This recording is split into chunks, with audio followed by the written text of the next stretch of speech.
খামোশ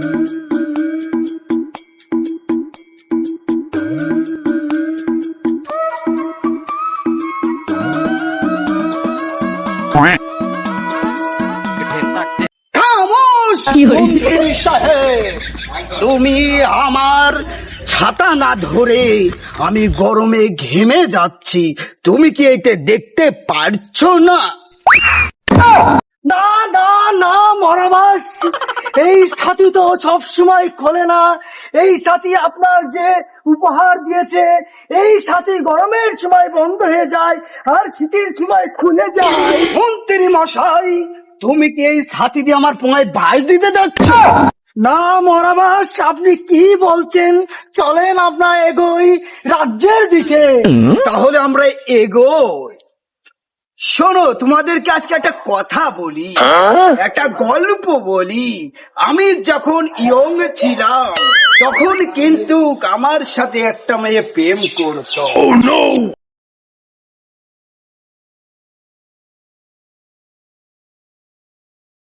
হুঁশিয়ার হুঁশিয়ার হুঁশিয়ার, সাবধান সাবধান সাবধান। এই মুহূর্তে আসিতেছে আমাদের রাজামশাই চন্দ্রলাল, বোঝে না কোনো বাল। সবাই হুঁশিয়ার, হাজির হাজির হাজির হাজির। যে যেখানে আছো সবাই সাবধানে দাঁড়িয়ে পড়ো। রাজামশাই, আপনার সিংহাসনটা আপনি প্রবেশ করুন। মন্ত্রী মশাই, এতক্ষণ এই যে দুটো আমার সেনাপতি দাঁড়িয়ে ছিল, এদের কি তোমরা খেতে দাও না? আমার রাজ্যে না খাওয়ার জন্য মরে যাবে এমন কাজ আমি কিন্তু হতে দেব না। মরাবাস, আপনি হয়তো সবকিছু জানেনই না। ওরা না খেয়ে চাল চুরি করে সব বিক্রি করে দেয়, আর আমাদের রাজ্যের কোষাগারে আমি কোনো চালই পাই না। আমাদের রাজ্য এখন অনাহারের দিকে। খামোশ! আমি প্রতিটা ক্ষণে ক্ষণে প্রতিটা জায়গা থেকে আমি চাল সব জায়গাতে নিয়ে এসে আমার কোষাঘরে আমি রেখেছি, আমার প্রজারা যাতে না খেতে পারে, মানে খেতে পারে। কিন্তু এরা যে চুরি করে চাল বেচছে, এদের প্রখর শাস্তি হবে, এটা তুমি মাথায় রেখো। না না না, এটা মিথ্যে কথা রাজামশাই। আমার কোষাগারের হিসেব এই খাতায় সব অক্ষরে অক্ষরে লেখা আছে। চলেন রাজামশাই, আসেন আসেন রাজামশাই। রাজামশাই, এই দেখেন আপনার কোষাগারের হিসেব কিতাব অক্ষরে অক্ষরে আছে। আপনি একটু চোখ দিয়ে সুন্দর করে দেখে নেন। আমি তো সুন্দরভাবে দেখতে পাচ্ছি, সবই ঠিক আছে। রাজামশাই, এই দেখেন কোষাঘরে আমি তালা মেরে রেখেছি, চাবি কিন্তু আমার কাছে অটুট থাকে রাজামশাই। কিন্তু চাল মনে হয় কোষাঘরে পুরুত। রাজামশাই, আমি বুঝতে পারছি না আমাদের এই কোষাঘরের চাল কোথায় যাচ্ছে। এর ভিতরে মন্ত্রী মশাইয়ের হাত থাকলেও থাকতে পারে রাজামশাই। আমি মন্ত্রী মশাইকে একটা চাবি নিয়ে কোষাঘরের সামনে ঘুর ঘুর করতে দেখেছি রাজামশাই। এই কি শোনালে তুমি কোষাগার? আমি মন্ত্রী মশার চুলে সেট করে দেব। ও আমাকে ফকির বানানোর জন্য উঠে পড়ে লেগেছে, এটা আমি হতে দেব না। বাঘা, আপনি শুধু একটা হুকুম দেন, ওর আমি একদম ফেলে দেব। তুমি মন্ত্রী মশাকে অ্যাটাক করো। আমি ওর কল্লা আউট করে দেবো, আপনি শুধু একবার আদেশ দেন।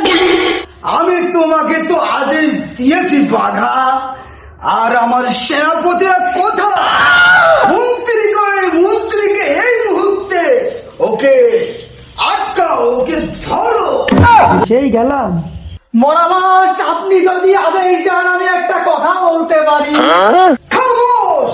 মন্ত্রী মশাই, তুমি মীর জাফরের চেয়ে কোনো অংশে কম না, তোমার কথা আমি শুনতে চাই না। মরাবাস, আপনি একটু আমার কথা বলার সুযোগ দেন। মরাবাস, তোমাকে কথা বলার সুযোগ দিলাম। মরাবাস, কোষাধ্যক্ষ আমাকে ফাঁসিয়ে দেওয়ার জন্য চিন্তা ভাবনা করছে। মরাবাস, আপনি হয়তো জানেন না এই কোষাগার থেকে চাল চুরি হয়েছে ঠিক আছে, কিন্তু আমি কোনো চাল চুরি করিনি মহারাজ। হয়তো কোষাধ্যক্ষই চুরি করতে পারে মহারাজ। তোমার কাছে কি কোনো প্রমাণ আছে যে তুমি নির্দোষ? না না না রাজা মশাই, মন্ত্রী মশাই মনে হয় মিথ্যে কথা বলছে রাজা মশাই।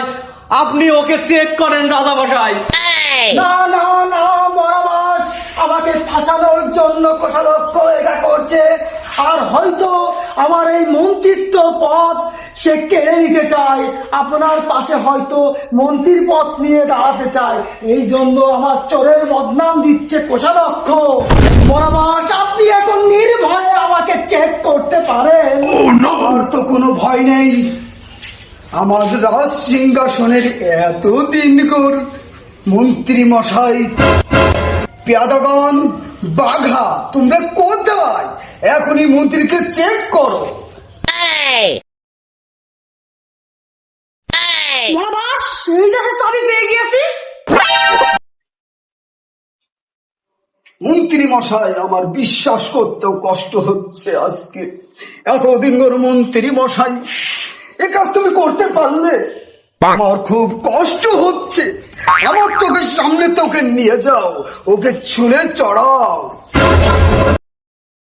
তোরা আমার সাথে যেটা করলি ঠিক করলি না। এই চাল চুরির ভিতরে তোরাও জড়িত আছিস। আমিও তোদের দেখে নেবো, আমিও তোদের দেখে নেবো। আমি চললাম মুর্শিদাবাদ বাচ্চার কাছে, তোদের নামে সবগুলো বদনাম খাবো। আমি দেখে নেবো, তোদের দেখে নেবো, আমি তোদের দেখে নেবো। আমি আবার আসবো এই মন্ত্রিত্ব নিয়ে, আমি এই রাজ্যে আবার ফিরে আসবো। আমি চললাম।